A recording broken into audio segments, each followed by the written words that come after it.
the presentation you're about to see, those of you who have seen me speak before, parts of this you have already seen. But there is some new stuff in here, so don't lose hope that this is all going to be repeated information. Now I'm suffering from screen lock. There we go.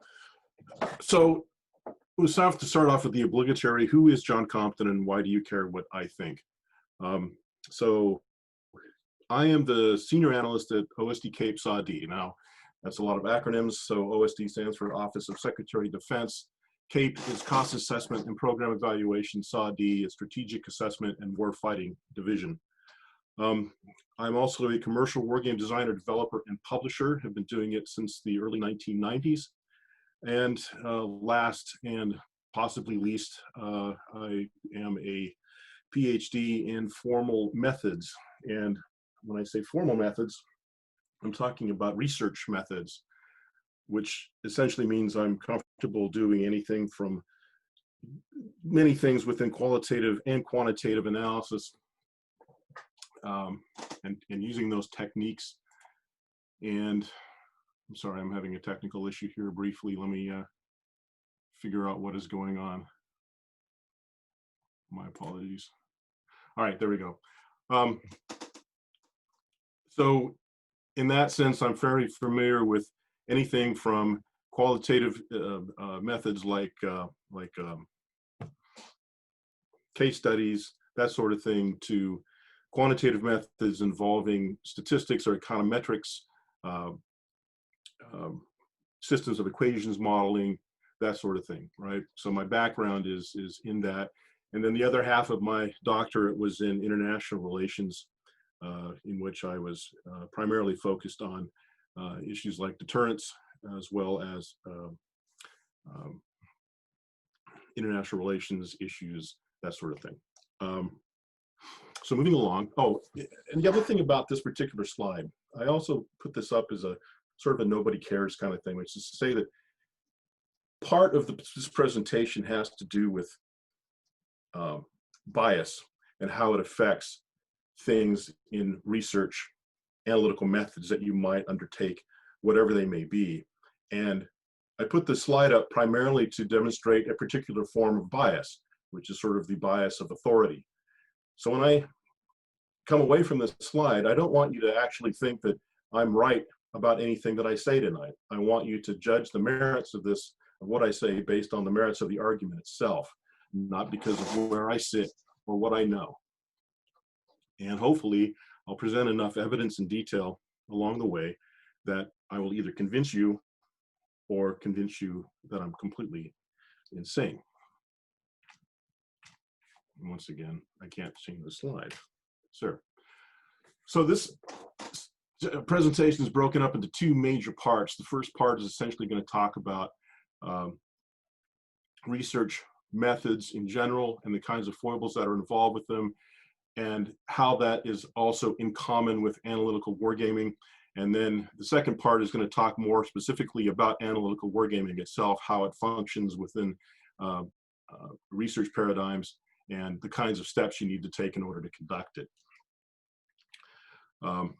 So I always like to start things with a quote from somebody. This one is attributed to Albert Einstein. I can't really discover whether or not he actually said it, but the primary message here is that you can't count everything that matters, but at the same time, not everything you can count is actually relevant.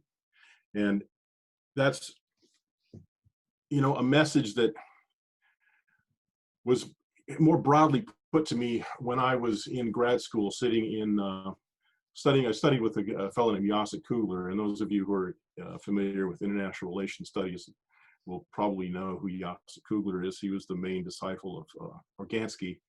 And when I sat in the very first course I took with him, he looked at all of us and he says, in this very thick Polish accent that he had, everything you're about to learn in this class is crapola.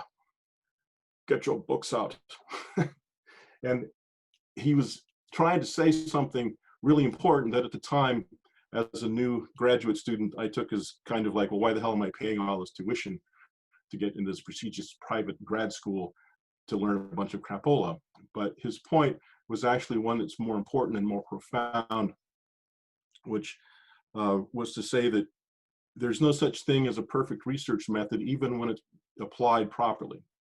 And that means that there's a lot of judgment and a lot of interpretation, and you can get just about any form of quantitative or qualitative data analysis to say almost anything you want. But some forms of it are easier to do than others.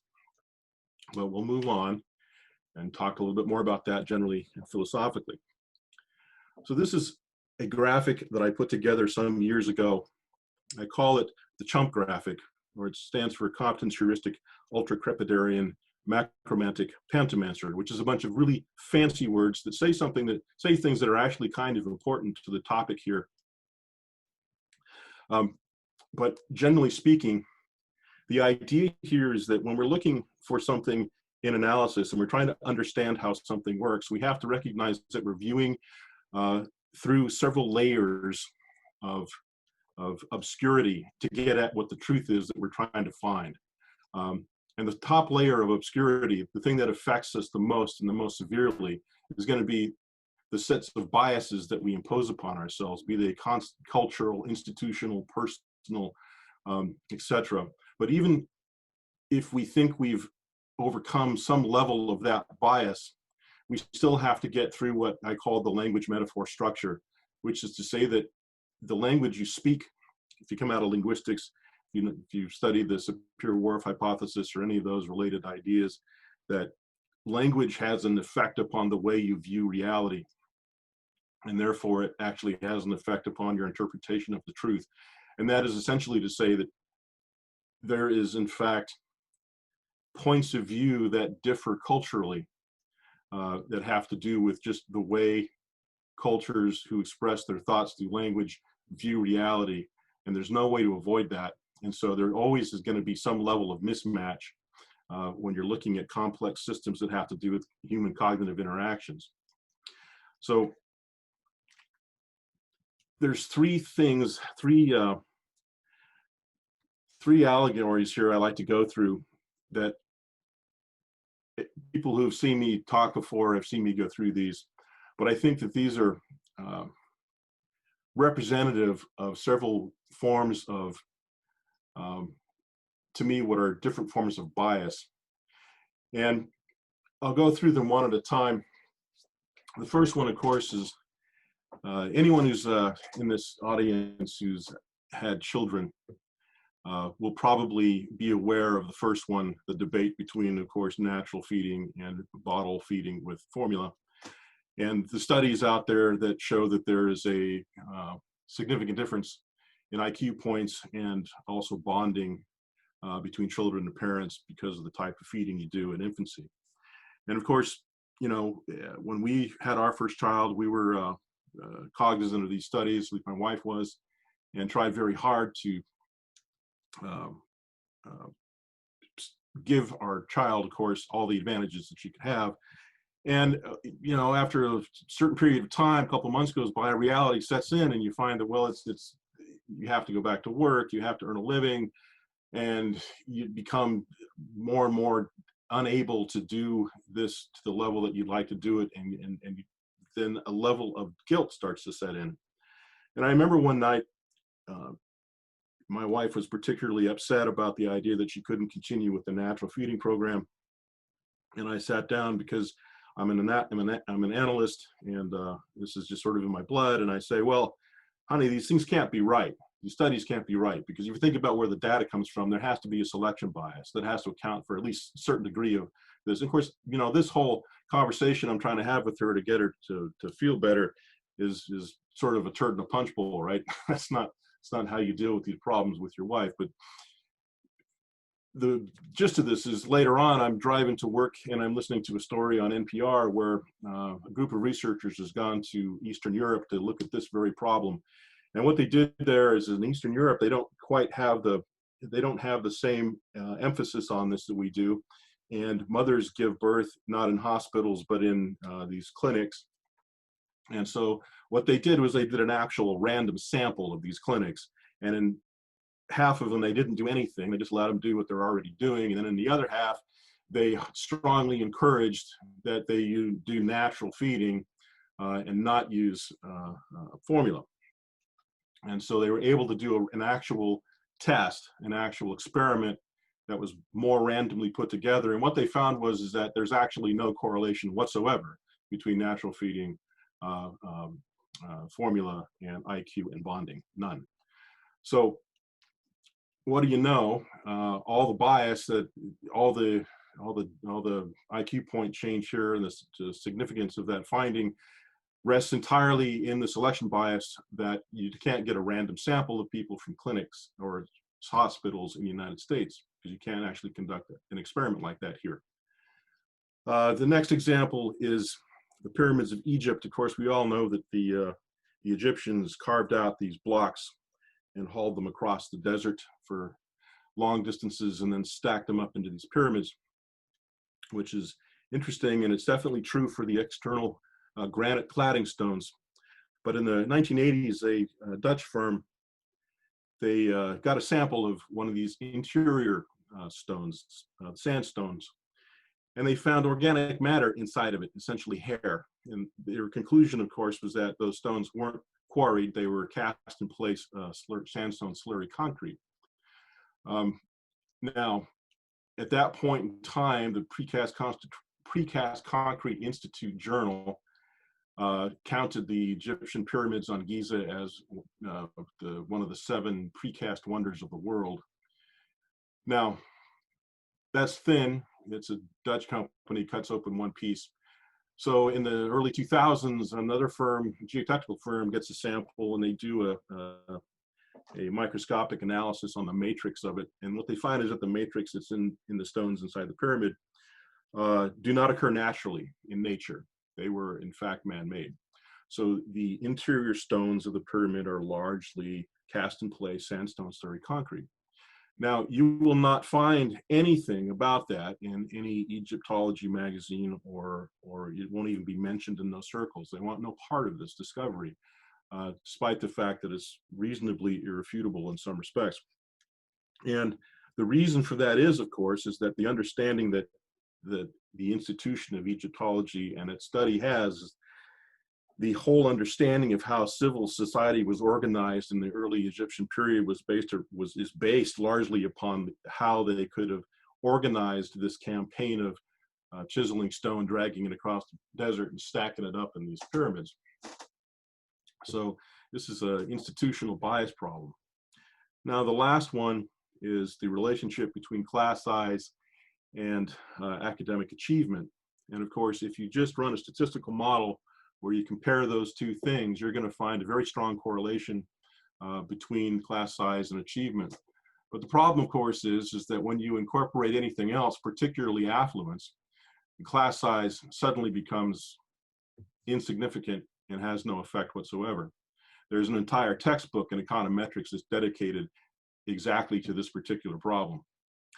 And of course, the issue with that is that it's very difficult to tell a single mom with a child who she wants to have the best outcome for, that what she needs to do is become more affluent. The point being here, of course, is that someone who wants to have some level of political power here will use a finding like this to make promises based upon these findings that actually are not true or going to result in any change, but they're used in a sort of nefarious fashion, if you will. So this brings me to what I call the 4 lessons of bad research. The first one, of course, correlates to the first one. People will believe things that feel right, and thus will take shortcuts to knowledge. I think that any of us who have been in any kind of analytical circle for a while have seen this in action many times. You come across an idea that seems like it ought to be right, feels right, therefore you tend to not scrutinize it as much as you would something else that didn't feel right. And this is pretty common. You know, anyone who's actually read people's comments on political posts on Facebook have witnessed number 1 in significant quantity. Course number 2 is people subscribe to institutional beliefs despite overwhelming evidence to the contrary. We see this throughout society in all kinds of manifestations. We also see it in analytical circles as well. finally, given a choice, people will believe things that give them the strongest feelings of empowerment. Hard to blame them for that, but this is a particular form of bias that is pernicious and is something that will rear its head, particularly in analysis, but it also rears its head, especially in wargaming. And then lastly, trust but verify, but really forget trust, just verify. And the simple fact of the matter is if you torture the data, it's going to confess. And that statement has a lot to do with my early work in looking at statistical models in international relations, where I'd find where often I would download the data and actually run the models that certain papers run themselves and look to see just what kind of, just how stable what we call the BPR, the best possible regression, actually was. And in many cases, you find it's not very stable at all. In fact, one of the things that they love to do in international relations is include a lag-dependent variable that essentially pumps up the significance of the model without actually explaining anything at all. And it's a practice I don't have a lot of use for, but it's one that's incredibly common. So the point is that you can mess around with data, with models, with simulations, and get the kinds of outcomes that you want to see if you really want to see them. It's best, at least if you're aware that you're doing that. But, and let me take a pause for a moment, because this is a method of doing presentations I have not done before. I'm usually much more used to an interactive audience, and all I hear is silence on the other hand. I'll pause for a moment. If anyone has any comments or questions at this point, please feel free to chime in. Otherwise, I'll move along. So, John, we had one question in terms of the gut feeling comment that you mentioned is, so why would you trust this that one study that more than the other 11 that oppose your view? And could you elaborate on that? Well, so I'll say two things about it. So the reason I like the study better is because it actually does something about it does something about the selection bias that must be inherent in the other studies. So the other studies have to come from hospital data. Now, hospital data doesn't account for any other factors such as drug addictions or other issues like that. Those factors aren't accounted for. And as a result of that, those selections are not random. So they have a selection bias. And the only way that you can account for that in a study in which you're using that kind of data is to essentially do some sort of mathematical test to figure out if there's bias there, which may or may not show you something. And if you derive the moments of these kinds of things, you recognize just how kind of fragile that whole thing is, or you just sort of estimate what you think it might be, and you make an accounting for it. I like the other studies because they actually do a random sample. The sample of data is random. Now, that's the first thing I'll say. The second thing I'll say about it is, do I believe one over the other? Right? I like the other one because I think it accounts for the sampling better. Is it a better model that they ran, or anything? I can't really say. All I can tell you here is that let me rewind a little bit. The people on this thing who ever watched House, the TV show, there was an episode in which a character asked House if he believed in God, and he responded, it's like, I don't have a problem with God per se, I have a problem with belief. And my response to questions like that is that I don't believe any study at all. I never believe them. I accept them based upon the evidence that they provide. And I like the evidence being provided in this other study more than I like the evidence that is obviously biased because of the source of the data in the other studies, right? So that's how I respond to that. I would respond to that question. Any others? John, we have no more questions at this moment, so you can keep pressing on. Okay. So this little transition here is talking about moving a little bit more into the defense realm. And I want to say also that I work in the defense industry, and I do analysis that is specific to defense. So understand that my biases and my thinking along the lines of wargaming and so forth is wrapped around that particular professional bailiwick. So I'm not trying to say here that what I'm putting forth is going to apply to any other form of wargaming or in any other kind of environment. I'm strictly speaking about defense, analytical wargaming as part of a structured research program. So here, this is a quote by Colonel John Boyd, who I think many of you are probably familiar with. And the one part of this quote that I actually highlighted, which is the part about surviving on our own terms, is what I think is the most important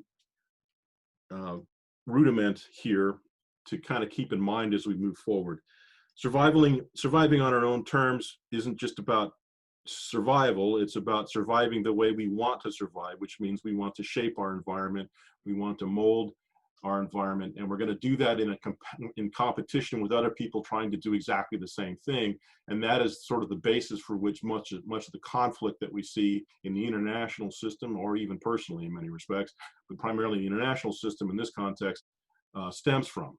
So recognizing that, we think about the complexity of that, and recognizing that what we're dealing here is with a lot of systems.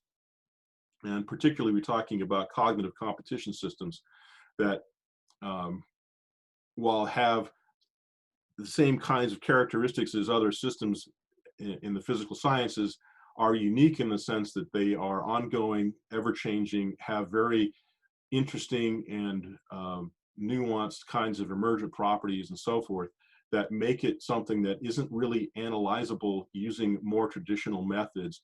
And this is where I start to say that wargaming is kind of how we get at that problem. And so I want to take a brief moment then to talk about my interpretation of what we call the black swan.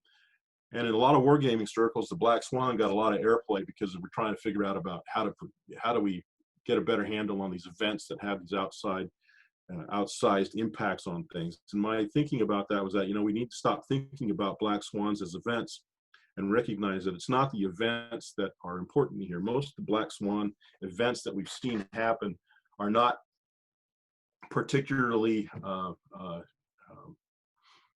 unheard of events. They're in fact, a lot of cases, they're very mundane, but it's the event itself, even though it's mundane, has these huge outsized effects.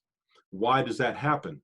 And the reason that happens, I think, is because we have not understood the true complexity of the system that we're in, and we haven't altered our institutions or our thinking enough to accommodate the changes that have occurred in the system since the last time we really analyzed it. And the larger that mismatch, the bigger our risk for getting hit by a black swan type event. And it really isn't about anticipating events, it's really about understanding the changing complexity of the environment that you are interacting with. And so the tool that you need is not one that's predictive in nature, it's one that helps you understand what complexity, how complex the complex environment is changing around you, what the driving forces of that change might be, and how you might successfully mitigate or interact with that environment. And so the tool that I say that we use to do that is primarily wargaming in an analytical sense. And I will get to more about what I mean by analytical in a minute, but I want to take a moment to talk about complicated versus complex, because not always everyone understands the difference there. The complicated system is a bounded system. Chess is a complicated game, for instance. But the point is that even though combinatorics can be huge and very difficult to, or impossible to calculate, they still can be solved with enough computing power. And the implication of that, of course, is we can use very traditional methods of thinking about it, methods of reasoning, deduction and induction help us with those kinds of problems. But when we start getting into complexity, we start talking specifically about cognitive adaptive components within that complexity, we start to have traditional methods of approaching that start to break down, and deductive and inductive reasoning starts to fail us. And so we need to use something that we call abductive reasoning. Now, abductive reasoning is kind of similar to what a doctor does. A doctor, you come to a doctor, you have some kind of an ailment. The doctor looks at you, and what he does is he looks at what he essentially assumes you have the most common thing that represents what that set of symptoms are, and he treats it. And the treatment is kind of an experiment, but it's a best guess. And if the treatment works, then hurrah, we're done. If the treatment doesn't work, then he's going to come back and dig a little bit deeper, and he's going to make another guess, and he's going to treat that until we find out what the hell is really going on. And so what's being applied there is an abductive reasoning process. We're taking our best guess based upon the evidence that we're seeing about what is happening, what these interactions look like, and what they're doing, and we're going to then apply some kind of a interaction to it to help mitigate effects or help us prevail, etc. That's an abductive reasoning process. It's not a deductive or an inductive one. And so wargaming in the analytical sense is an abductive process. So this is where I always pause to ask the question of my audience, which is a better analog for wargaming complex systems? Is it chess or is it poker? Since this is not an audience I can hear unless they specifically chime in, I'm going to answer the question that's pretty obvious at this point. It's poker. So there's some lessons that we can learn from poker. I love to play poker. I used to play it all the time. I used to play it in tournaments once or twice, even in Vegas. I even won one or two. Never really got into the big money, but I just enjoyed the game a lot. But a couple of things that I learned from poker that I find is very applicable in the international relations realm is to say that, you know, the best hand I ever got in poker was 4 queens. I had a pocket pair of queens, and 2 of them got dropped on the flop. And of course, all I got out of that hand was blinds. I couldn't get anybody into that at all because everybody knew that, you know, someone out there had another queen, and therefore nobody was getting in. So point being is that if you know you're going to win, no one's going to play, no one's going to take risk. And that, of course, has implications for deterrence and escalation. Now, the next part of it, of course, is if you play the odds rather than the player, you lose. There's a book out there by a poker player, his name I can't recall, but essentially if it wasn't for luck, I'd win every hand. His point being is that he reads people so well, understands the play dynamic so well that he feels he can win every hand. And he's quite good, and I won't go out to say that he's right, but the point of that is to say that if you're strictly trying to look at what the specific systemic things are telling you, the weapon systems, the geography, etc., and that's all you're going to look at, you're going to do range ring analysis and so forth, then you're going to have a vulnerability there because you're not thinking about what the opposition can do against your particular approach. And you know, it seems like an obvious thing to say, except for the fact that it so seldom actually seems to occur in the real life in the Pentagon. But so statistical aggregation to the mean is useful, but it creates vulnerability. And the last one, of course, is as a poker player, I always fold pocket pairs, and I fold pocket pairs because I know my own personality. I know that I will tend to bet on those heavier than I should. I'll tend to stay in a hand longer than I should, and I'll tend to lose more money that way than I would if I just folded the things. So I always just fold them. So the point there being, of course, is understanding your own behavior under certain circumstances is quite essential to being able to interact effectively in the international system. But these are the kinds of things that games can teach you in a very broad sense. But what we really want to find out is what they can teach us in a much more specific sense. So let's talk about analytical wargaming versus all other kinds of wargaming. But I'll take a quick pause in case anyone's got any questions about complex, complicated, or any of the other business I just spoke about. No questions, but you did set off a firestorm of conversation in the chat about bias, but also how useful models are, and of course the George E.P. Box quote came up, and there's a bit of a conversation about that. But I believe you can press on, and I think there'll be more questions later. Yeah, I used to use the Box quote in my presentations a lot, and I think I kind of wore it out. But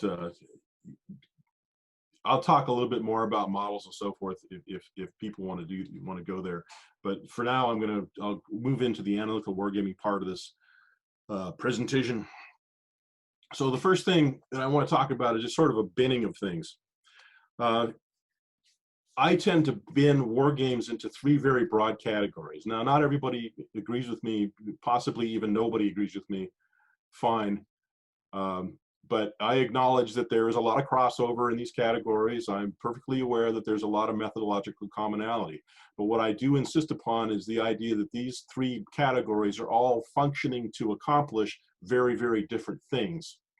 So the three bins that I talk about here, of course, are educational training, discovery, analytical, and then leisure and hobby. Now, the education and training is, in terms of the professional world of wargaming versus the commercial world, is probably where 99.9% of all wargaming is actually done. The number of people who actually do the analytical part of wargaming is actually, I think, very, very small compared to that. And then that's probably an important distinction, because a lot of what I'm going to say about analytical wargaming, I don't in any way say is relevant to education, training, or immersive learning paradigms or any of that. But having said that, given these bins, as an analytical wargamer and doing wargames in the Pentagon as part of larger analytical studies, I actually have borrowed very little from the education training bin of wargaming and have borrowed an awful lot from the leisure hobby portion of wargaming. So, the analytical process. So the idea is that there's a strategic context, there's an analytical architecture, and then there's a methodological toolbox, and we have inputs of existing data. There are two types of data that inform an analytical architecture. Existing data, which is something we do a literature review for, and then we have new data, which is what we conduct methods for. We do whatever the kind of method we want to do. So defining these things, strategic context is essentially the organizational goals or things that the organization is trying to accomplish overall. Okay, and it's going to be represented by some kind of a study question, and it's going to be done to do things like operational planning or what have you that has some kind of beneficial effect to the organizational goals. That's a strategic context. Understanding that is pretty crucial to being able to generate your analytic architecture. And every time I share it, I can't change that. Okay, there we go. So an analytic architecture is essentially the idea that we're going to develop some method of research to get at this complex kind of question, and we are going to apply a series of different methods or existing data to generate an analysis. Okay, and it's really crucial to not confuse analysis with methods. Okay, when I say, you know, analytical wargaming, I'm not trying to say that by conducting a war game you're doing analysis, because it's exactly the same thing if I'm doing statistics. If I go out and run a regression, I haven't conducted analysis, I've just run a regression. Any other kind of method that I'm going to utilize, whether it's quantitative or otherwise, an instantiation and a run of some method does not constitute analysis. Analysis is the process of taking what's come out of those methods and trying to assemble that into some kind of a coherent argument or proposition that's going to advance the strategic goals of the organization, right? But there's a catch to this, and that's the part I've bolded in the definition here, is architectural soundness. And soundness means that when I make my analytical argument to my leadership, that argument has to be based upon, it has to be cogent, it has to be based on things that are operationally sound, it has to be evidence-based, it has to be something that can be reviewed, tested, and verified. Now, people in wargaming get very antsy about the idea that we're going to do a validation or verification of a wargame because we say it's not repeatable and so forth. I disagree. Wargames are eminently repeatable, and we repeat them all the time, and we used to at my shop anyway. And the simple idea here was that not that you're going to run a wargame and you're going to come out with exactly the same answer. but you are going to run a series of war games, and you're going to come out, you're going to calibrate around a set of conditions and conclusions based upon the conditions that the war game was conducted under. And of course, it's those conditions that have to be tested by some other method, because those conditions are what has to be valid in order to ensure that the argument you made has resonance and is essentially architecturally sound. So getting to the methodological toolbox, of course, the idea here is that if I'm going to do an analytic architecture, it can incorporate any number of different methods or none of them. Or if I conduct a method, that doesn't mean I've done analysis. I've already said that, but the point is this is really important to recognize. And I'm going to come back to this when I talk a little bit about the cycle of things. So looking at an analytic architecture example, this is for a more complicated kind of problem. So we start off in the upper left, we talk about project scoping. We have a research question. We have a time frame that we have to conduct the research in. We have a tractability problem, which is to say what forces do we have available, how much money do we have to spend, etc. And is that level of work going to be acceptable for the research question being posed? Okay, and then we're going to look at existing data, do literature review to see if we can be informed by things that have already been done.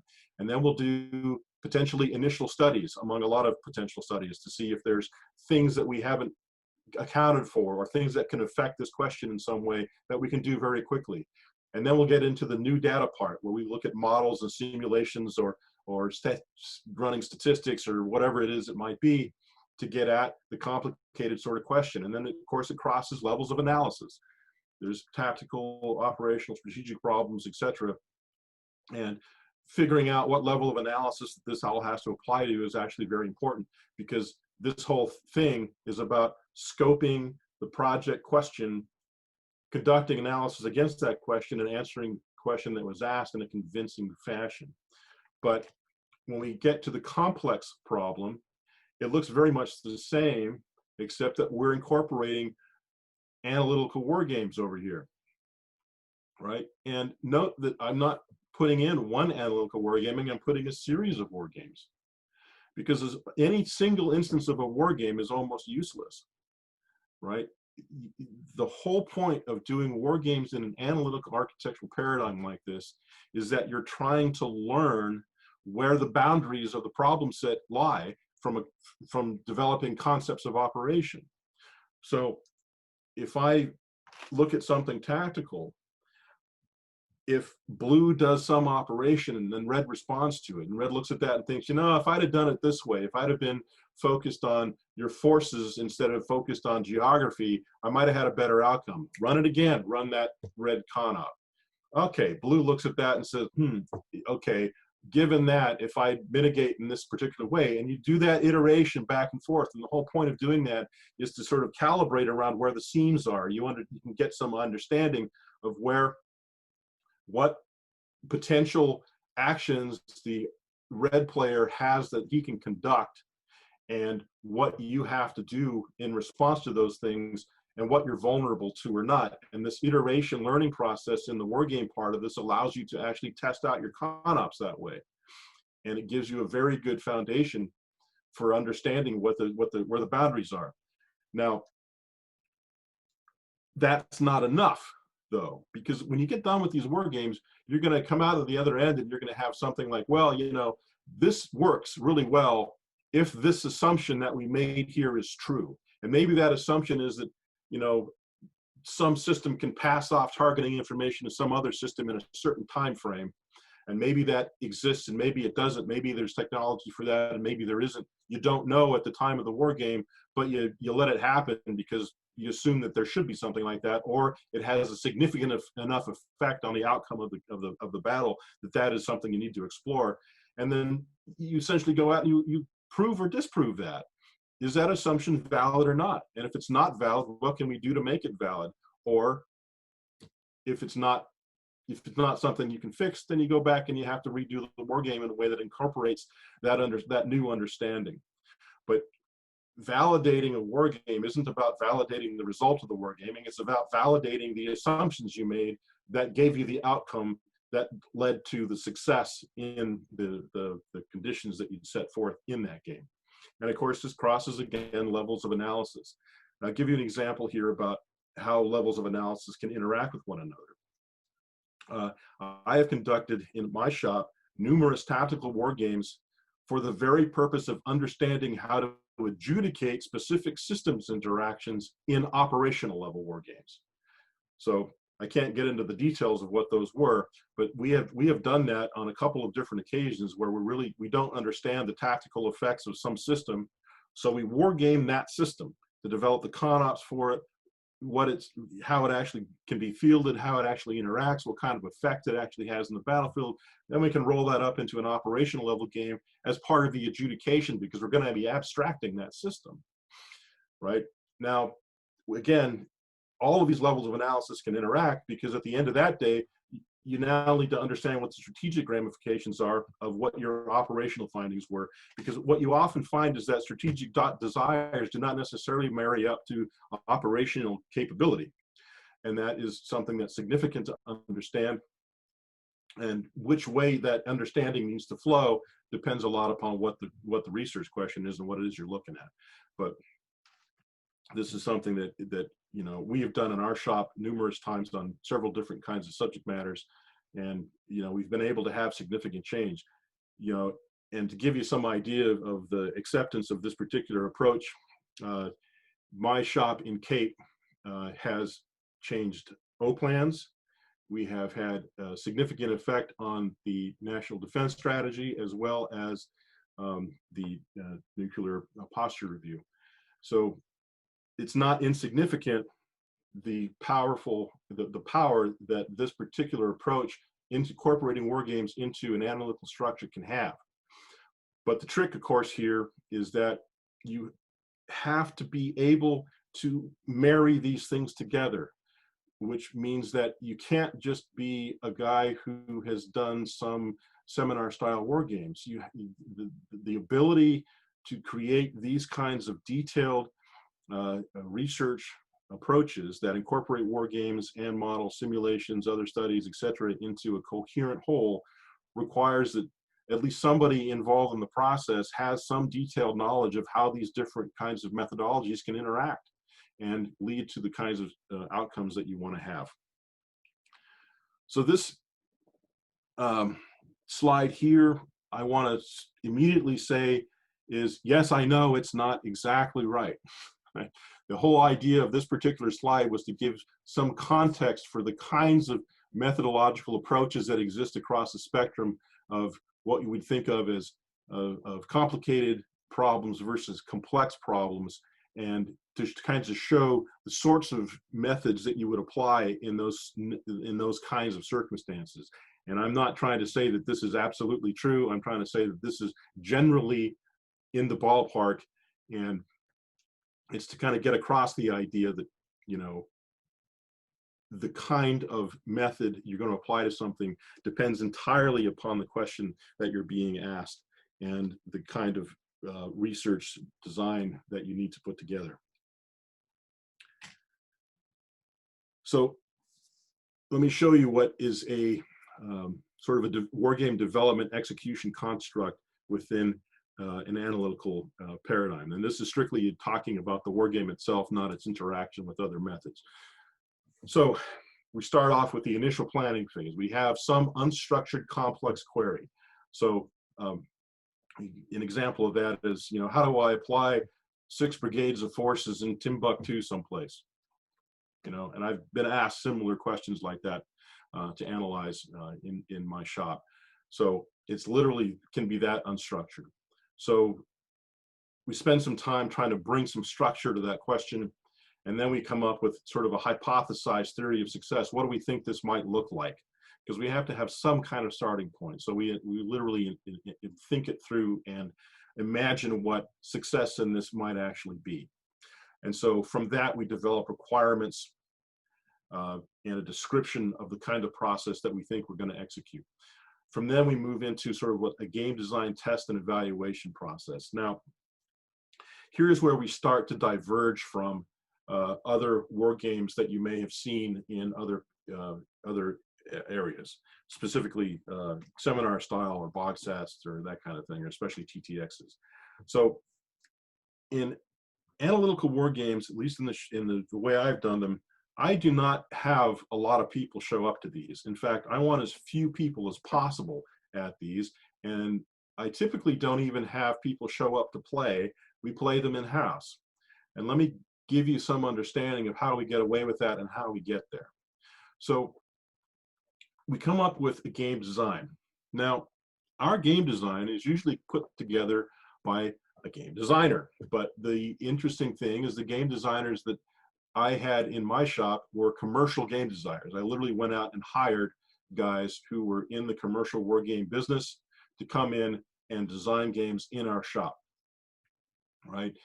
It goes through the same process that a commercial game does. We go through play testing of it to kind of make sure it works right. And then we do a thing called SME system vetting. So what happens there is before we have an inkling of playing the game for real, we're playing the game to get it to work right. And to get it to work right, we're going to bring in subject matter experts from services, from COCOMs, from other organizations, could be state or wherever, to come in and look at the system that we're developing and essentially say, no, that doesn't work like that. It works more like this, etc., to refine the game design that's going to comport to what these subject matter experts think those systems should actually work like. And from that point, we start doing open play testing, in which we invite stakeholders from, again, services, COCOMs, other organizations, what have you, essentially to come and tell us what we're doing right or wrong, or whether or not they think these interactions comport with their understanding of reality, to get their buy-in, not in the outcome, but in the process, right? That the data is right, the OBs that we've selected are proper, the way we're handling the interactions are right, the casualty rates look properly, blah, blah, blah, whatever it might be. We do that all in the play testing phase of it. And at the end of that, we essentially said, okay, we have game acceptance. We've essentially satisfied everyone who's come in to come pee on it. And then we're going to move it over to execution. And then in execution, we don't invite a lot of people. We invite maybe some observers to come in and look, because we do want some observers there, but we play it with our own people. And we play it lots of times, because we don't play it for 3 days, we play it for 3 weeks. And over and over and over. Most of the time when we run a series of games, we play it a dozen times, the for real games, not the playtest ones. And that dozen times lasts many days, weeks. I remember one of our guys came in and was saying he had to take some time off because he was literally dreaming about making moves on the board. But these games are primarily, you know, they're pieces on a board, but it has very strongly, rigidly adjudicated systems using usually model-based or some other analytically based statistical understanding of how these things should interact, probabilities of kill, etc. And then we run them. And what we're doing when we're running these things is we're not trying to say who wins or loses. We're trying to understand what the interactions look like given the constraints of the environment, and to figure out where the seams are, again, as I mentioned earlier, trying to understand what red players' options are, what blue players' options are, and how those options interact so that we can make a coherent argument about what we should be doing later on. So earlier I said that we're, you know, somewhere along the line we have to have a cycle. Now, I know Stephen Down Martin is on tonight, and he's the one who told me that I have to have a cycle. Thank you, Stephen. And this is essentially my response to the oft-quoted Peter Perla's cycle of research. I'm not a fan of the cycle of research. I respect it, and I respect Peter Perla. I understand that that's been around a long time, but to me, the cycle of research is not accurate. And the reason I say that, and of course, I'm speaking from an analytical perspective. I'm not talking about anybody else, any of the other bins. The reason I say it's not accurate is because, one, it separates wargaming from analysis, but it seems to be lumping all the other forms of methods into analysis, and I don't agree with that. And finally, it has this three-pronged circle of war games, analysis, and exercises. Now, I've been doing this for a lot of years, and in my conscious memory, I can only think of a single example where a war game became an exercise. Only one. Now, that doesn't mean it doesn't happen in some kind of ad hoc, unknown fashion, but that's not really useful as a paradigm for a cycle of research if that's the way it actually works. So when Stephen said, John, you got to have a cycle, I went to the John Boyd's OODA loop, and I said, well, the cycle that I understand is the one where we have observation, orientation, decisions, and actions. And I said, okay, well, I'm going to make my cycle based upon that. And of course, we have reality. And then I have a fork here that goes up to orientation and one that goes directly to decisions. And I do that because what I've found is that a lot of times orientation is kind of squishy, by which I mean that there isn't really any analytical basis for a decision to be made other than just a political expediency, a gut feeling, a ideological perspective, some other kind of thing. And to me, that's not really a well thought out orientation. That's just a bias. So when I think of what an actual orientation should be, I insert the analytical architecture diagram right here. Orientation is this process. You observe reality. You orient yourself based upon the research paradigm process that incorporates all these logical constructs into an analytical architecture that addresses strategic questions. You make decisions based upon that result in some kind of actions, which are outcomes, implementations, maybe it's exercises, don't really care. Those things aren't going to feed back directly into this process. They're going to feed into reality somehow, and the cycle continues on all the time. So when I talk about this analytic orientation process in the middle here, that's not a one-time thing. That's not something you do a single time. It's something you continually do all the time to keep your framework of reality current. Because remember, I went back to talk about how I thought the black swan worked, right?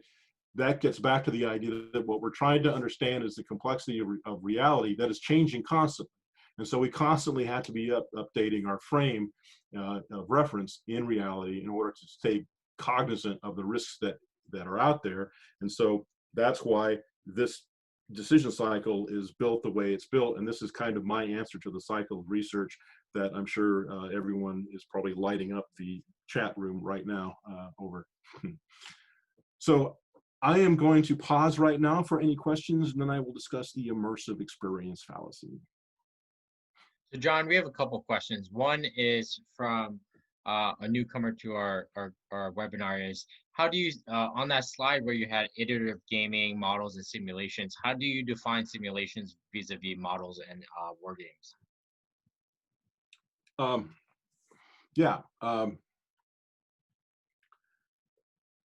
Well, I define them according to the traditional definition of them, right? A simulation is essentially taking data and it's simulating interactions.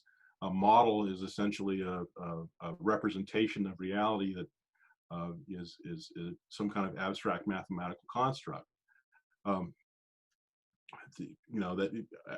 use a pretty standard differentiation between the two. One generates data and the other uses it. I'm not sure what you're looking for as an answer there. The differentiation, of course, is that the models and the simulations are doing more of a, they're coming to more of a point solution, right? So a model is going to give you an answer. I'm going to plug in some data. I'm going to run a model, and it's going to give me a point solution, which is, say, the probability of kill is 80%. Ta-da, done. A simulation is going to take data. It's going to run that data through some kind of process, and at the end, it's going to give me a possible range of outcomes. Maybe it gives me a mean distribution or a bimodal distribution or some other kind of thing like that, but it's usually going to result in something along those lines. A war game is not going to get me at truth. It's going to get me a theory of success that's going to allow me to try to inform those models and simulations in a way that makes me feel more comfortable with it. So let me give you an example. If I run a war game, the war game is going to come out with a set of ConOps that say if you do it this way, you're gonna have some better outcome than if you did it the way you were originally thinking of doing it. Now that's an important thing to consider, because in the models, when they run a model or a simulation, the concept of operations is static, and it's whatever it is that the operator used to instantiate the model. And that maybe it comes from a scenario developed in policy, maybe it comes from an O plan, or maybe the guy programming the model just invented it out of thin air. But it's some concept of operations that's going to be input to that model, and then all the model is doing is it's making variations within that single concept of operations, or the simulation, right? The war game is about looking at alternative concepts of operation. So if I take that initial concept of operation, I war game, and I say, this doesn't work very damn well. If red does this other thing, this whole concept falls apart. What if I do this other thing? And I develop a whole new concept of operations. I now bring that back to the modeling guys and the simulation guys, and they now reinstantiate those models based upon what my new concept of operation is. And then those models come back and they say, okay, you're going to need, 400 jets and 500 bombs and 600 guys, whatever, right? So the models are going to give you the more point solution, but it's going to be based upon a better concept of operations than what you would have necessarily had to begin with. Hopefully that gets at your question. John, that hits the nail on the head. So the next question is, how do you capture all the learning from the many scenarios possible in an analytical approach? With people with pens and pencils. I'm being flippant. The actual answer to that question is a lot of different ways. So in CAPE, we have an application that we use called Swift. And what Swift is it's essentially it's a wargaming tool that was developed in-house. And what it allows us to do is very much, for people who are familiar with the commercial wargaming world, it's very much like Vassal. But it allows us to input all of our agents, our actors, which is our units, whatever, the geography, the map board. It allows us to put characteristics on and so forth. But more importantly, it allows us to capture whatever goes on in a turn. Now we don't play it in Swift because it's too clunky to do that. We play it on a map on a table, but we have people in the room whose responsibility is to translate whatever happens on the table into Swift. So Swift captures it and we have a record of it. So that's how we capture the war game part of it. The models and simulation parts are just captured as reports or output or what have you. And there's a, as I think about this question a little bit, there actually is something I want to say about it. It's kind of significant. I want to tell you about a war game that we ran a while back. I can't be real specific about what it was about, but I'll talk about the way we did it. So we wanted to do a war game that looked specifically at escalation and deterrence. And of course, it was more specific to a particular issue, but it's primarily about escalation and deterrence. And so I also, though, wanted to run, this was when we were at the very beginning of creating our analytical wargaming shop. And I wanted to essentially run an experiment to sort of demonstrate the value of how I wanted to do war games versus how the department traditionally did war games. And so we sat down and we designed this game that was actually quite burdensome for the players. But what they had to do from turn to turn was essentially take a survey that made them weight the influences of the decisions that they made and explain why they made them. And of course, it was quantified that way. But we also ran the game as kind of a seminar game in which we had people talking and making decisions and so forth. So it had both aspects going on at the same time. And we hired an FFRDC to come in and essentially, one, provide players, but two, to also write a report based upon just the traditional way of looking at war games and seminar games and how they're done. And so at the end of the day, when we got done with it, we had a 4-foot high stack of surveys that we had to input into a database. Then we ran a bunch of statistics. We did a bunch of GIS stuff with it, etc. And we came out with a report that was pretty interesting. Came out with a lot of sort of non-intuitive results based upon the surveying that we did, in which we identified players who were more key to the process than you might have thought that they were going in, and so forth. And it was pretty detailed. Whereas the report that came in from the FFRDC that just looked at the conversations and took notes traditionally came to very, very different conclusions about what was significantly discovered in the war game than we did. In fact, they weren't even comparable, because they were capturing essentially what the loudest guy in the room had to say. They weren't actually capturing what was going on in terms of the thinking and the decisions that were being made between players and how the negotiation process was working out. And that was a significant eye-opener for a lot of people at the time, because they saw that what we had done had captured some very meaningful data. It also highlighted the fact that there was very little certainty to be had about what is escalatory and what is deterrent in that particular circumstance, whereas the other FFRDC report made very, very specific claims about what was escalatory and what was deterrent. But the point is because they were capturing what was being said by people who talked a lot versus what was actually being thought by people who were participating, it was a night and day difference. So I don't know if that completely answers your question, but that was, data capture is a huge part of this exercise here, and how you capture it depends a lot upon what it is that you're doing. Thanks, John. So the next question is, there's a big discussion happening in the chat about civilians represented in analytical wargaming, and understanding that not all wargames involve civilian presence or green player, as some designers call it. When do you consider involving civilian populations or not in some analytical gaming? Can you talk a little bit about that? Sure. So we include them when it's relevant.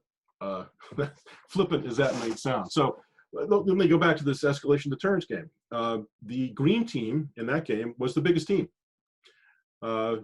substantially larger than red and blue, because it was the green team that actually had the biggest effect upon what the decisions, whether or not things that red or blue wanted to implement would actually get implemented, because they had to get green team agreement.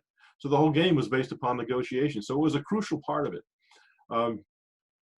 In other games that we've run, especially with some of the co-coms, we've been very insistent upon incorporating green teams into those things, because they've made immense differences in terms of understanding what the constraints of the environment actually are for the red and blue participants, particularly the blue ones. So, I mean, I'm a huge advocate of incorporating green. And in fact, I actually like to incorporate, whenever I can, people from state, but also more importantly, I like to incorporate people from Treasury if I can get them to show up, because money matters. So, I think that's actually crucial to incorporate those folks. But let me also be clear, though, is when I said flippantly that it depends on what you're doing, it really does depend upon what you're doing. If you're analyzing a pole mill kind of problem, then you absolutely have to have the green people involved be represented. But if you're representing something that's much more of a tactical, operational, strictly military problem, then there's not really a lot of role for that. It just depends on what it is you're doing. But if the answer is if they're relevant to the real world outcome in that particular question in an important, significant manner, then they have to be included. There's no way around that. Thanks, John. The next question is a bit complicated. So Umberto Eco wrote about how language influences cognition, perhaps even limiting cognition when one encounters new extraordinary experiences without a capable vocabulary. Do you see a similar relationship between game mechanics and game design as we attempt to construct war games for complex problems? If yes, what recommendations would you give for the countering inherited biases from parent mechanics? Tell me if you need me to repeat that again. I know it's a bit complicated. Well, I don't know if I need you to repeat it, but I do need to think about it.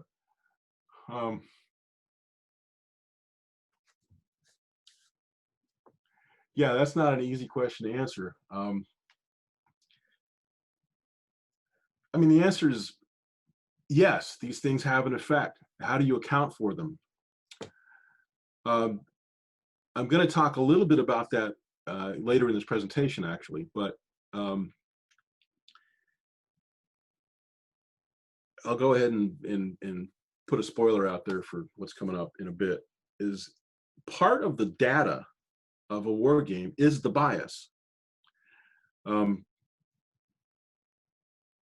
which is to say that, you know, institutions have their own biases, which we all know. So if I have Navy in the room, they're going to have a very different approach to something than the Air Force is going to have, than what the Army is going to have, and God knows what the hell the Marines are going to do.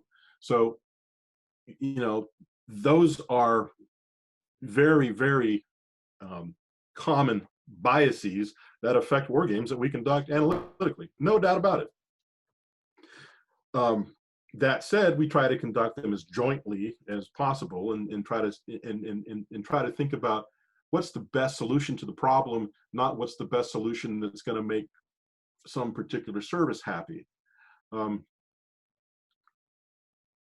thing, though, with addressing this with war games, however, you know, in statistics, we have various kinds of tests that we can apply that kind of test for bias compared to other methods, right? So if I do a zero inflated Poisson model versus some logit thing, I can run tests to compare those two things to see which one is maybe more biased than the other, right? Because there's a very strong foundational mathematical basis for doing that within that kind of architecture. That doesn't exist for wargaming, because in wargaming we're not doing deductive, inductive reasoning. We're doing that abductive thing, right? So we're taking best guesses.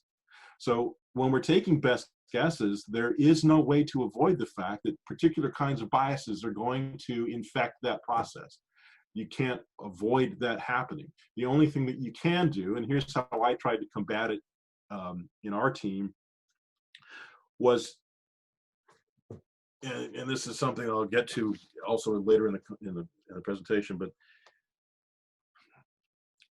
the process of doing these analytical games was not to produce a product to give to somebody else. It was to develop expertise within the team itself, so that we could turn products with strong foundational evidence-based thinking rapidly. But we had to do a lot of upfront work to get to that point, right? Where the hell was I going with that argument? In the biasy part of this is the way it gets combated is, one, I compose the team of as diverse a group of people as I could possibly compose it, right? Which is to say that there's game designers, there was military planners, and there was guys who had feet in Air Force issues, feet in naval issues, right? Guys who had a lot of diversity on the team, so that if there was somebody bogged down in that, there'd be someone else to fight them on it.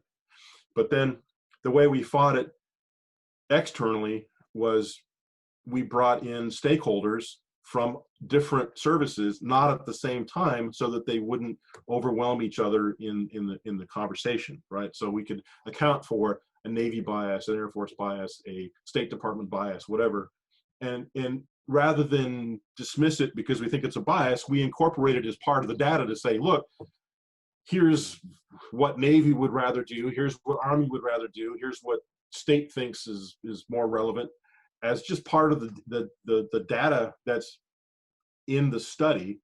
And then we'll make a recommendation based upon what our observations are. And of course, you know, everyone knows that I'm an asshole, so nobody wants to believe anything I say. But the point of it is that, right, that's the only way you can really overcome that, because it's not like you can apply mathematical techniques to this.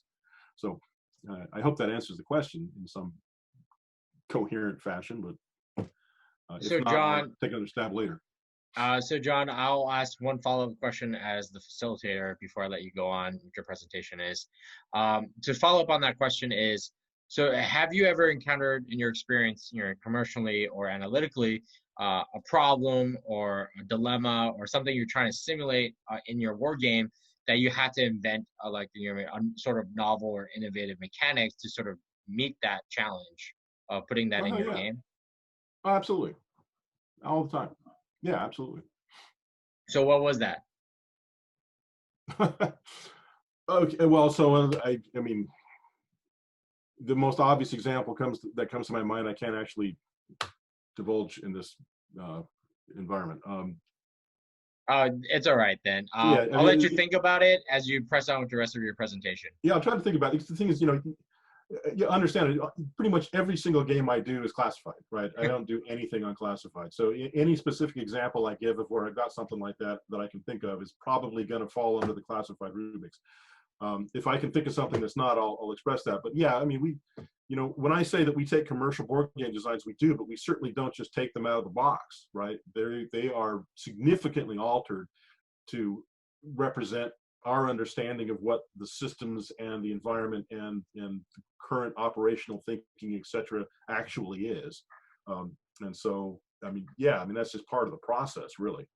I'm not even, but I'll see if I can think of an unclassified example of that. I'm not sure I'm going to be successful. No worries, John. You can press on. Okay. So this slide is about pausing to discuss the immersive experience fallacy. The one thing that almost any war game presentation is going to go on about is how important it is for the players to have an immersive experience. At least in analytical wargaming, I couldn't disagree with that more. I could care less if players of my games have an immersive experience. That's not what it's for. The game is about exploring concepts of operations in specific kinds of constraints. And this whole idea of the immersive experience does not at all apply to this. And so if you're, and I don't say that because I want to get in the face of people who talk about immersive experience. I want to say that because that can't be part of the design consideration for an analytical war game, right? You need to ignore that aspect of it entirely if you're designing a war game for an analytical purpose. That's the reason I have the slide up. But if anyone has a question about that, ask me later and we'll press on. So having gone through the previous slides, you ask yourself, all right, so when is a war game appropriate in these sort of analytical circumstances, or really, any like kind of circumstance? And of course, the first question is, am I dealing with a complex or complicated problem? War games in general, I think, but analytically in particular, are about complex questions, and especially the cognitive ones. There are other things to get after, sort of natural complexity, but it's the cognitive part of it that we have to use a war game to actually get after. So digging down into that a little bit, is this human decision-making part of the process? And yes, this means probably a complex problem, but there also has to be a differentiation made between whether or not those decisions are bounded. If I only have one or two or three different kinds of decisions that I can make, that's more of a game theoretical kind of problem. Whereas if I have an unbounded set of decisions, right, that has a lot of nuance and a lot of other places it can go, then it really does need a war game to do. And those are the kinds of things you want to think about when you're thinking about whether or not a war game is an appropriate tool for whatever question it is that you're trying to answer. Now, I always throw this slide up because, again, I want to reiterate, I'm not telling you this is how it is. I'm telling you this is how I think it is. And that doesn't mean that I'm right, but it could be that I'm immensely wrong. So I put the definition of a war game up earlier. Now I'm going to talk a little bit about the purpose of that. And the purpose, of course, is what you're trying to do is gain insight into complex questions to generate better analytical focus, right? When I say I'm creating new ConOps to put into models, right, I need models to be run on the best possible concept of operations, not something that the modeler made up, not something that he pulled out of a scenario that's 3, 5, 8, 10 years old. It needs to be the best possible concept of operations it can be. So when I'm running an analytical war game, what I'm doing here is I'm trying to create a better analytical focus in whatever the other things that are going to be done for my regime of research to be as using the best possible approach it can use. And that's the purpose of doing war games under this context.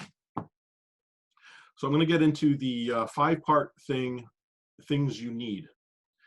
You need an appropriate question. Now, those of you who have done this for a while already know this. The problem with the questions you're going to be asked is that the sponsor has not framed the question in a way that is usually meaningful for you as a researcher. This is just the way it is.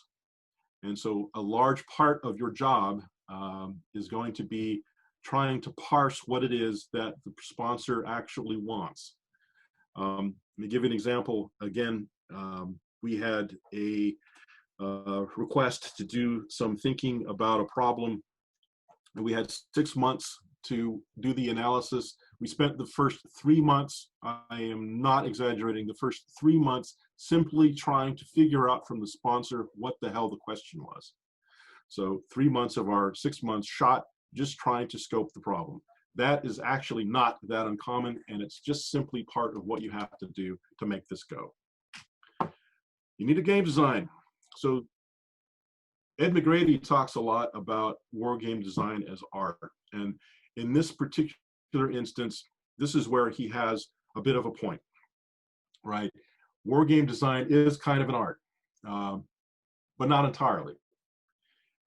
So there are things that you can understand prior to your design of a war game that are going to help you design one that's actually relevant. One of those things, of course, is the level of analysis you need, right? But it's also, is it a pole mill question? Is it a military question? Is it a ConOps question? All of these things are going to sort of send you in different directions for war game design. So it's critical to recognize that one size does not fit all. You cannot have your standard seminar style game, or I put blue in one room and red in the other room, and we talk out scenarios, and then we come together and we have a plenary and blah, blah, blah, and stuff happens, right? That is the kind of war game I see throughout the department probably 95% of the time, and it actually applies to about 2% of the problems that were actually being discussed at the war game. And that's an unfortunate reality. But the simple fact of the matter is, and this is where I get kind of agitated with the war game community in many respects, is that, you know, there's more ways to skin a cat than this, and you guys really, you know, the community in general really needs to broaden its horizons a bit and quit thinking about, in my opinion, war games as being big events that you're going to conduct, and more as methods that you want to apply for a part of research. Quit having 50 people show up to these things. You need 5, right? Spend your time with the subject matter experts in making sure that what you're designing is accurate, and then play it with people who understand operational problems, and play it a bunch of times in a room quietly, and then at the end of it you'll have something to say. But doing a one-off war game with 50 people and coming out and saying we have an analytical result, that's laughable, and it's not going to fly in the department anymore. It just isn't. So, you know, again, I'm not trying to be harsh about it, but, you know, this is a reality that's been going on for years now. There's an immense amount of dissatisfaction in the department with war games that we've been seeing, and there are steps being taken to change this. And I know people talk about, well, it's got to be done in contracting too. Yeah, we're looking at that too, the whole shebang. Make no mistake. So the next thing, of course, you need is that data capture plan. We discussed that a bit earlier, so I don't know that I need to get too much in detail here, but it is crucial that you have a data capture plan that is going to capture the data in such a way that it is useful for the study overall, right? And the point of that is that you are literally designing the war game to generate that data. The whole point of conducting the war game is to generate new data that you can use in other analytical processes and ultimately inform your analytical architecture. That, you know, is really important. So a large portion of the design of the war game has to be about generating useful data that you then have to capture.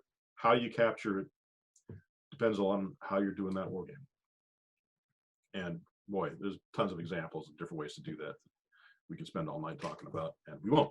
So talking about data, however, understand this, which is what the question that we got a little earlier was getting at. Any method is largely constrained, if not defined, by the kind of data that it uses to generate its output, right? War games are the same way, but the difference with war games is that the data you have in a war game isn't quantitative, it's not numeric, it's not captured someplace. It's essentially experiences, opinions, perspectives, people's biases, whatever you have, whatever people bring with them to the event, or to the design, or to the initial construct, or the formation of the question, right? All of that is part of the process, and there's no way around that. So the thing is that data is, of course, characterized by things like it's not complete, it's not consistent, it's often contradictory, and often inaccurate. So that means that doing analytical wargaming is a very challenging business, but it also means that you absolutely must have the assumptions that underlie the outputs of the wargame tested by some other means in order to have any chance of the result of your wargaming having some level of validity, right? I'm not talking about validating the output of the wargame. We're talking about validating the assumptions that went into the result that you got, or the output that you're going to put together for presentation later. Okay.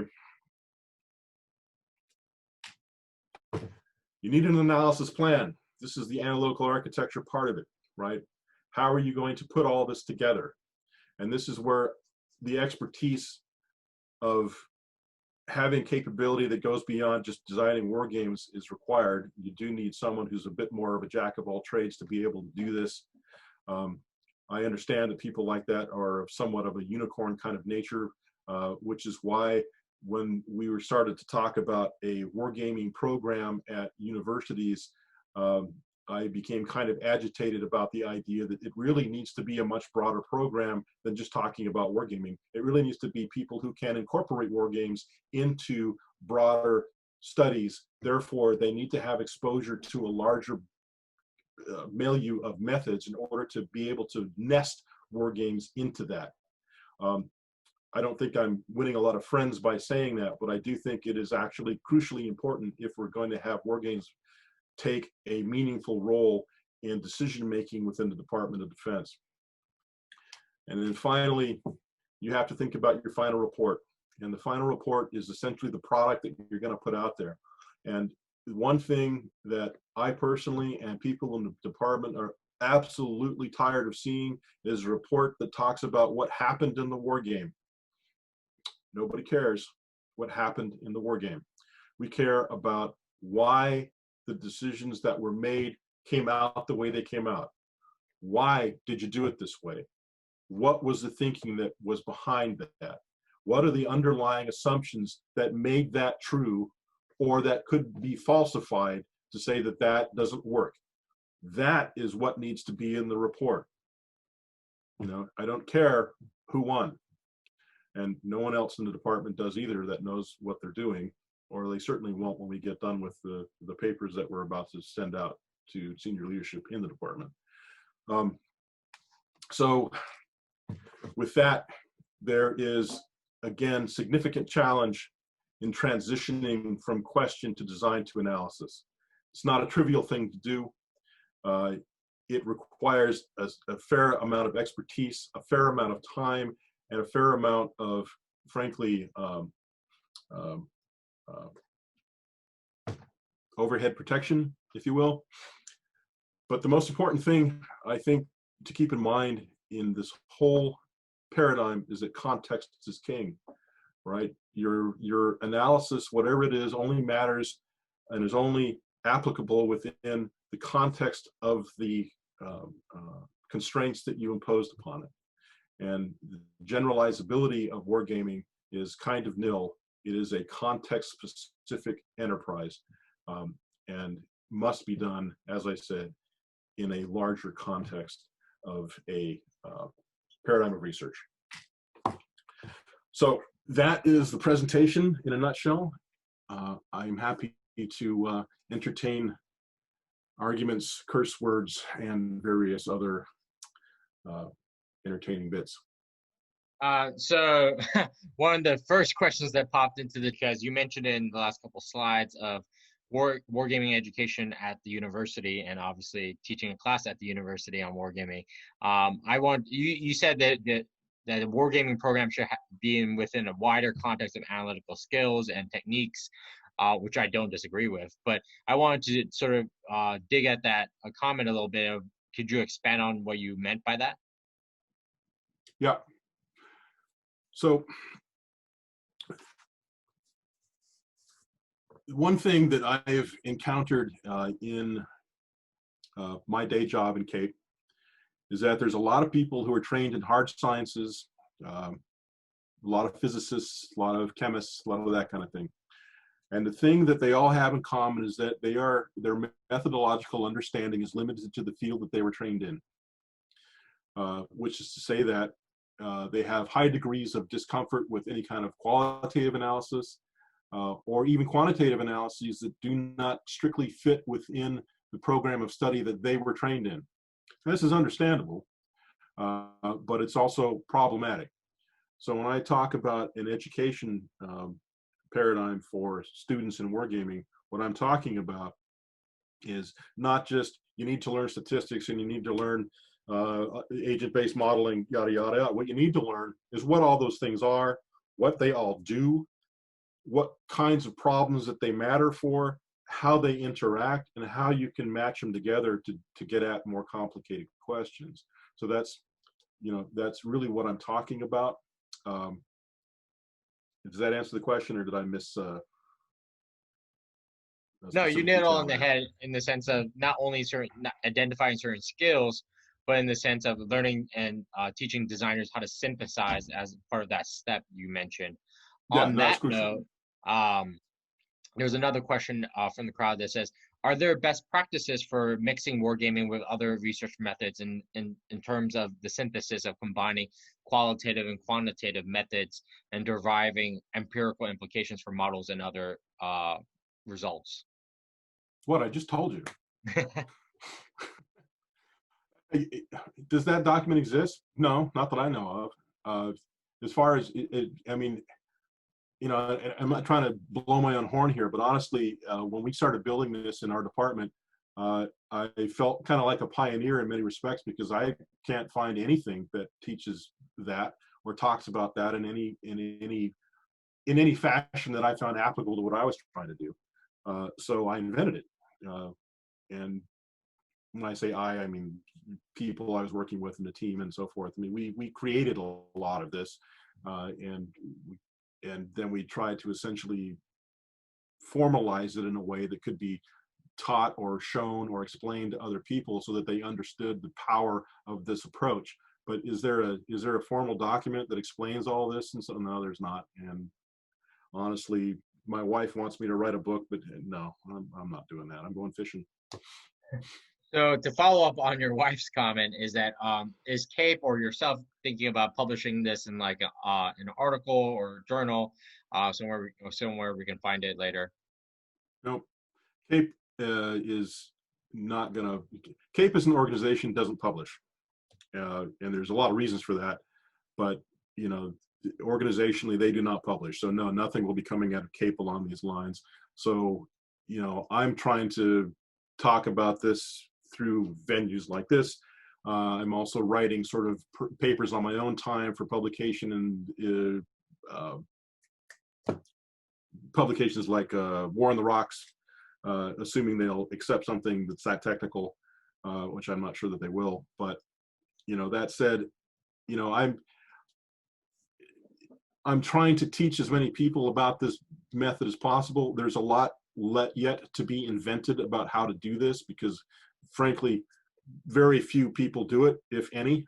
And so, if you're looking for me to write a book on this, that ain't gonna happen. I'm too tired for that business, honestly. I'm just looking forward to retirement at this point. So another comment is, It says you mentioned conflict with the AMSAA and the CCDC. Could you elaborate on the pros and cons of validated models versus industry-built models? What are the limitations of each kind? You broke up a little on me there.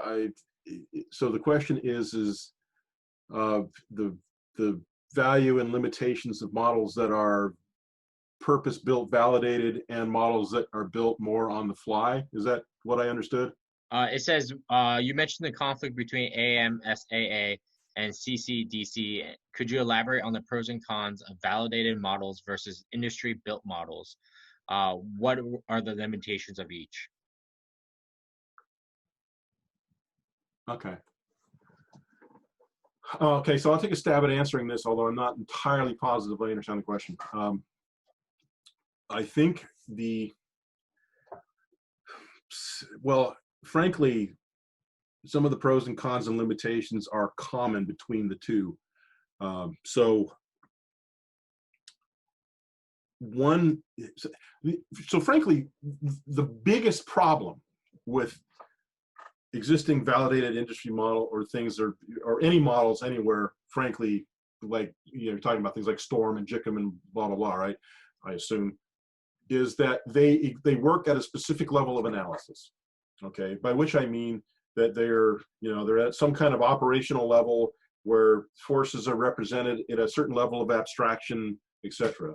So that is a significant limitation, because your question that you want to have answered has to exist at that level of analysis, and frankly, most of them don't. And so a significant problem that comes out of a lot of these models, and to some degree it comes out of wargaming. So I'll pick on CAA here because I know the guys and I really like and respect them, so they hope they don't curse me too badly when I say this. But one of the problems that their wargame paradigm has, which is I think called JWAM now, it may have changed names again, I can't keep up with all that acronym business, but the main problem that model has, of course, is that it exists at a particular level of analysis. Now, at that level of analysis, this is very good. This is a wargame model that they use when they conduct their wargames. This is excellent at that level of analysis. But the problem is they occasionally get asked to use that model for something that's not appropriate. Now, because they're kind of a service provider in certain respects, they do what they're paid to do. And so, you know, even my own organization is guilty of that. They retained CAA to look at a problem that was frankly inappropriate for the question because the level of analysis was completely wrong. And to CAA's credit, they said that. But, you know, some of the geniuses that I work with went ahead and did it anyway. And, you know, the results were frankly not that good. And it's entirely because of this mismatch in levels of analysis. So I think the biggest limitation there is that. But as for, you know, issues of accreditation and so forth, you know, I haven't really found a lot of significant value in using an accredited model versus one that someone in my shop cooked up to answer a specific problem, because oftentimes the accredited ones, for various reasons, unless they're being used for the very specific thing that they were originally designed for, aren't really valid anyway. I don't know if this answers your question or not, but I hope that at least came close. You talked about how building analytical architecture and how sort of the format of how you approach analytical design. So what is one thing you would change in the department how games are run if you had the power to do so, you know, like emperor for a day sort of thing? I would change the nature of contracting between the department and FFRDCs and contractors. That would be the thing I would change. You have any, like, a specific thing in the sense of like having the contracts be longer or shorter? Or? No. I would have the contracts be about hiring specific expertise versus hiring specific products, right? So when we hire an FFRDC or a contractor, the language is often about performing a task, okay? And because of that, you know, if I hire an FFRDC to do a war game, for instance, right, they're going to provide a service, which is the war game. They're not going to own the analysis. They're not going to own the data. They're not going to own the result. They're simply going to churn a process for me, that it's going to be my problem to input or output and do with as I choose. So if I were going to, and the thing is, the contracts are built to do that. And if I were going to change something, I would have it changed to where I'm not going to hire anybody to tune a process for me. I'm going to hire people to provide specific expertise to me so that I can design, build, and run a paradigm of research and develop levels of expertise in a cooperative fashion between people in my department and people from that organization. And I'd like to be able to, churn the expertise of people that I'm bringing on board on that contract. I'd like to be more flexible that way, because what I don't want are wargame products. I want analytical products that are combining these techniques in which the ownership of the research is by the provider, rather than just doing a service, right?